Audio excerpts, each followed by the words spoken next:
नमस्कार साथियों, सहज ऑनलाइन यूट्यूब क्लासेस निशुल्क प्लेटफॉर्म पर आप सभी का हार्दिक स्वागत, हार्दिक अभिनंदन। राजस्थान कला संस्कृति का हम अध्याय कर रहे हैं। इससे पूर्व हमने राजस्थान के प्रमुख दुर्ग के बारे में चर्चा कर ली है। आज हम अगला अध्याय राजस्थान की प्रमुख हवेलियां लेकर आपके समक्ष उपस्थित हैं। तो चलिए शुरू करते हैं। राजस्थान की प्रमुख हवेलियां। अगर हम राजस्थान कला संस्कृति में हवेलियों की बात करें तो हवेलियों का बहुत बड़ा राजस्थान कला संस्कृति में योगदान है। राजस्थान की जो हवेली निर्माण की स्थापना कला है, यह भारतीय वास्तुकला के अनुसार रही है। यानी कि जैसी भारतीय वास्तुकला है वैसी की वैसी यहाँ हवेली निर्माण की भी कला रही है। हवेली निर्माण के में प्रमुख योगदान जो था वो राजस्थान के सेठ साहूकारों का रहा, और वहीं जो दुर्ग व किले है उनके निर्माण में या राज प्रसादों के निर्माण में जो योगदान रहा वह यहाँ के शासकों का, राजाओं का रहा। जो राजस्थान की हवेली निर्माण की ये कला है, इस कला का विकास 17वीं और 18वीं शताब्दी में हुआ। कब हुआ? 17वीं और 18वीं शताब्दी में। यहाँ कई मंजिलों हवेलियों का निर्माण करवाया गया। इनके प्रमुख द्वार के अगल बगल में कमरे, चौबारे, 2-3 चौक। मारवाड़ की जो अपने हवेलियां है वह अपनी पत्थर की जाली एवं कटाई के कारण, हाड़ौती एवं पूर्वी राजस्थान की जो हवेलियां हैं वह अपनी कलात्मक संगत राशि के कारण विश्व भर में प्रसिद्ध रही है। साथ ही यह भी अच्छे से ध्यान रखें कि यहाँ की जो हवेलियां हैं उसमें भित्ति चित्रण प्रमुखता से हुआ है, जिसमें लोक जीवन की झांकी, धार्मिक जीवन, शिकार, युद्धों के दृश्य, राजसी वैभव जीवन, लोक देवता एवं प्रेमाख्यान आदि देखने को मिलते हैं। तो चलिए हम पढ़ते हैं विभिन्न क्षेत्रों की प्रमुख हवेलियां।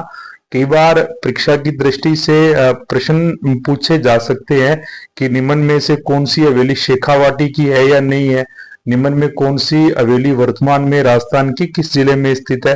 तो चलिए चलते हैं आगे। सबसे पहले हम बात करते हैं जैसलमेर की हवेलियों की, और जैसलमेर की हवेलियों में जो सबसे प्रमुख हवेली है वह है पटवों की हवेली। इसकी शिल्पकला, इसकी विशालता, इसकी अद्भुत नक्काशी के लिए यह बहुत ही प्रसिद्ध है। कौन सी हवेली? पटवों की हवेली। कहाँ स्थित है? जैसलमेर में। इस हवेली का निर्माण 18वीं शताब्दी के उत्तरार्ध में हुआ। 18वीं शताब्दी के उत्तरार्ध में सेठ गुमान चंद बापना ने करवाया था। कौन सी? पटवों की हवेली का निर्माण। यह नगर के बिल्कुल मध्य में स्थित है, 5 मंजिला है। कौन सी? पटवों की हवेली जैसलमेर में। इसमें हिंदू ईरानी, मुगल यहूदी स्थापत्य कला का हमें समन्वय देखने को मिलता है। साथ ही इस हवेली की हस्तियों पे आकार के गवाक्ष, जाली, झरोखे, मेहराब, षटकोणीय छज्जे पर्यटकों को अपनी ओर आकर्षित करते हैं। चलिए अगली हवेली पर चलते हैं। अगली जो हवेली है वह है सालिम सिंह की हवेली। किसकी हवेली? सालिम सिंह की।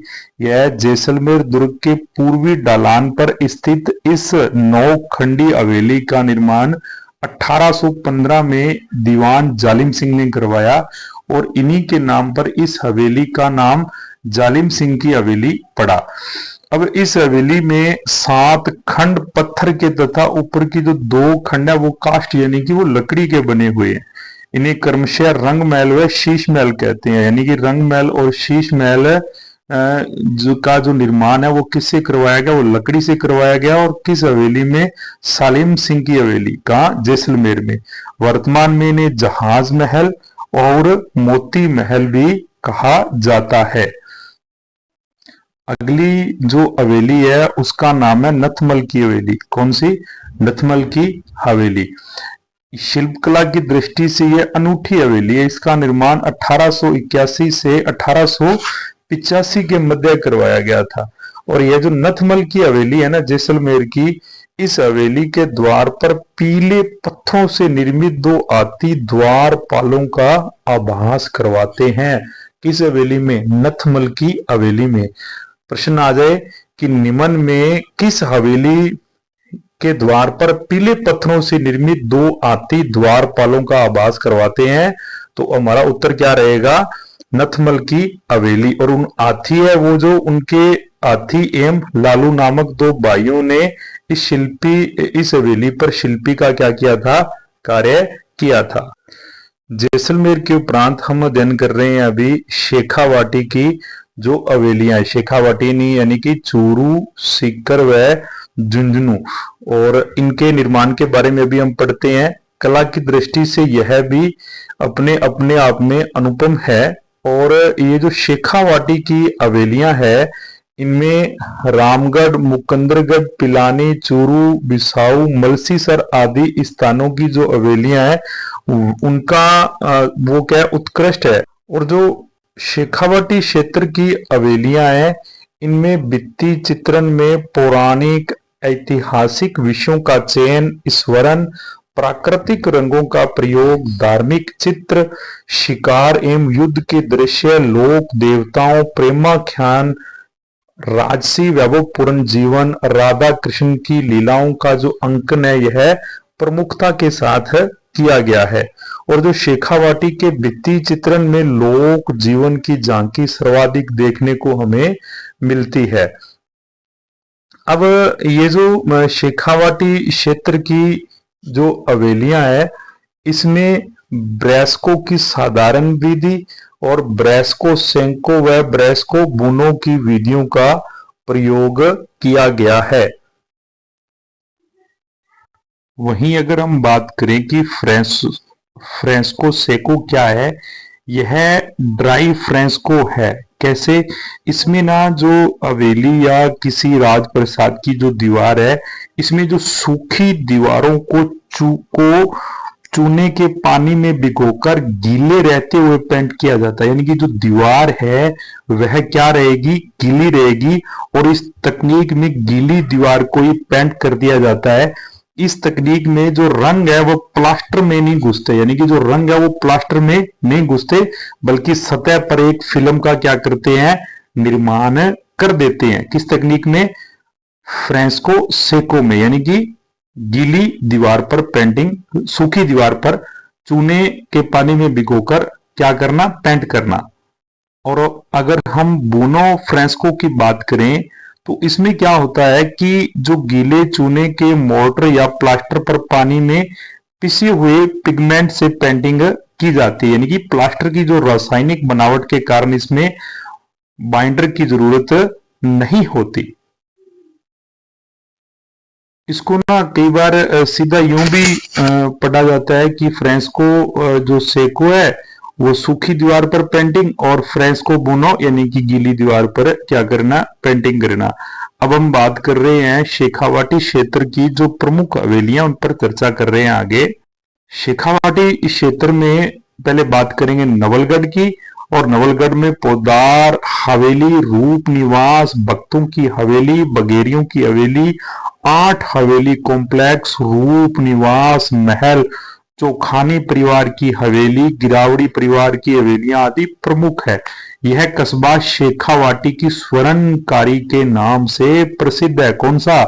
नवलगढ़। कौन सा जी? नवलगढ़। फिर हम बात करते हैं बिसाऊ की। बिसाऊ में नाथू राम पोदार की हवेली, सेठ हीरालाल बनारसी लाल की हवेली, सेठ जयचंद केडिया की हवेली, और यहां महनसर की सोने चांदी की हवेली प्रसिद्ध है। शेखावाटी के किस स्थान पे? बिसाऊ नामक स्थान पर। वहीं झुंझुनू की बात करें तो ईश्वरदास मोदी की हवेली, टिबड़े वाला की हवेली, मांडवा में इसी तरह से सागरमल लाडिया, रामदेव चौखानी, रामनाथ गोयनका की हवेलियां प्रमुख है। इसी तरह से शेखावाटी के मुकुंदगढ़ में सेठ राधा कृष्णन एवं केसर देव कानोड़िया की हवेलियां प्रसिद्ध है। अब हम बात करते हैं सीकर की। किसकी बात करते हैं जी? सीकर की। सीकर में पंसारी हवेली, यह श्री माधोपुर तहसील में।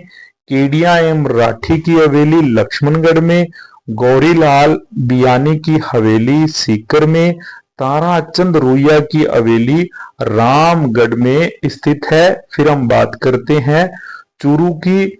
चूरू जिले में मालाजी का कमरा मंत्रियों की हवेली, रामनिवास गोयनका की हवेली, दानचंद चोपड़ा की हवेली सुजानगढ़ प्रमुख है। चूरू की जो सुराना हवेली है उसमें 1100 दरवाजे एवं खिड़कियां है। तो ये परीक्षा की दृष्टि से बहुत ही महत्वपूर्ण है कि निम्न में से किस हवेली में 1100 दरवाजे और खिड़कियां हैं। तो नाम क्या आएगा? सुराना हवेली। और सुराना हवेली कहाँ स्थित है? यह स्थित है चूरू जिले में। कहाँ स्थित है? चूरू जिले में। फिर हम बात करते हैं जयपुर की प्रमुख हवेलियों की। जयपुर की प्रमुख हवेलियों में जयपुर में पुरोहित जी की हवेली, नाटनियों की हवेली, दाभाई जी की हवेली, खवस खवस जी की हवेली, नाना जी की हवेली, रत्नाकर पुंडरीक की हवेली आदि प्रमुख हवेलियां है।